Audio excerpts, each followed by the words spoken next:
In the final months of World War II, a group of female German prisoners of war were held in an Allied-run enclosure outside the United States, a place where American troops were stationed, watching over them day and night. These women were exhausted, frightened, and unsure of what their future held. And then, one morning, during a routine check, a young German woman quietly said a sentence that spread through the entire camp. "It hurts every time I sit." No one explained it, no one questioned it, no one understood it. Not until much later. Stay until the end to find out how this woman's experience changed her perception of Americans forever. Chaotic capture. As the German front collapsed, thousands of women serving in support roles, radio operators, clerks, anti-aircraft auxiliaries, were swept up in mass surrenders. They had marched for days. They had slept in barns, fields, and ruined buildings. They had eaten almost nothing, and they had been told repeatedly that American soldiers were dangerous. So when US troops finally reached them, the women braced themselves. Some cried, some clutched each other, some refused to look up. But instead of shouting or threatening, the Americans simply directed them toward shelter. Still, the fear didn't fade. Not yet. A strange kind of captivity. After Allied forces advanced, these women were placed in temporary Allied facilities where American troops were present. The women expected harshness. Instead, they were given blankets. They expected punishment. Instead, they were given warm food. They expected humiliation. Instead, they were processed quietly and respectfully. But fear is slow to turn into relief. The women whispered among themselves. They avoided the guards. They kept their distance. And the mysterious sentence, "It hurts every time I sit," would not appear until days later. Rumors and reality. Inside the enclosure, rumors spread faster than facts. Some women believed interrogations would be brutal. Others thought they would be forced into hard labor. A few feared something even worse, because German propaganda had painted American soldiers as violent and cruel. So every time a guard approached, the women stiffened. Every time a door opened, they flinched.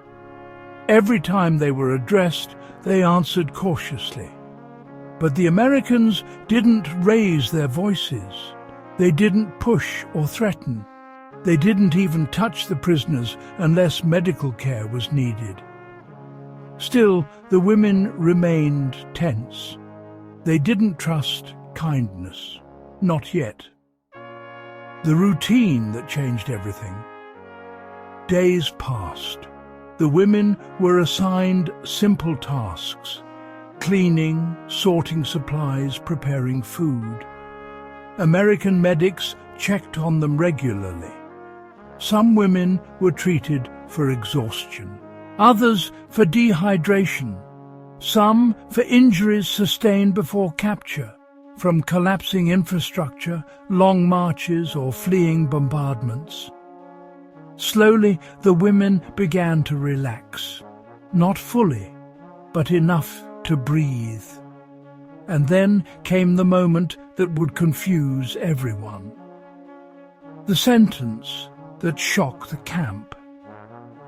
During a morning roll call, an American medic noticed a young German woman struggling to sit on a wooden bench. She winced, shifted, tried again. Finally, she whispered to the interpreter, "It hurts every time I sit." The interpreter froze.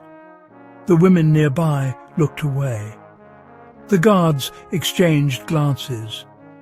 No one asked questions. No one wanted to assume. No one wanted to know the answer. The medic gently approached her later and asked, "What happened?" The woman hesitated, looked embarrassed, and finally told the truth. She said, "I have never eaten this much food in months." The medic blinked. She continued, "Before we were captured, we were starving. We walked for days. We had nothing. Now we eat 3 times a day. My stomach is full all the time. Sitting hurts because I'm not used to it." The guards exhaled. Some laughed in relief. Others shook their heads, stunned.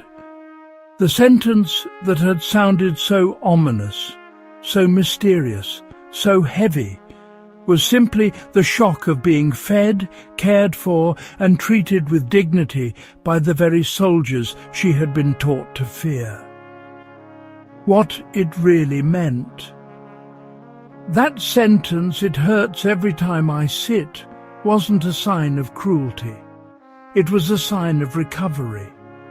A sign that her body, starved for weeks, was finally receiving more food than it knew how to handle. A sign that the world she had been taught to fear was not the world she found.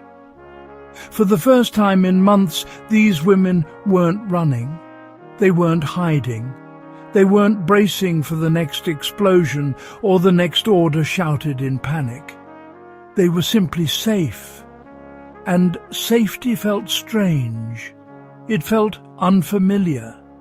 It felt almost impossible. But it was real. In that small enclosure, far from home and far from everything they had known, these women discovered something they never expected from the enemy they had been warned about. Kindness. Quiet, consistent, unremarkable kindness. The kind that doesn't make headlines, but changes people. Because often the story we think we're hearing isn't the story that's true. And sometimes the most surprising thing in a war zone is simple humanity.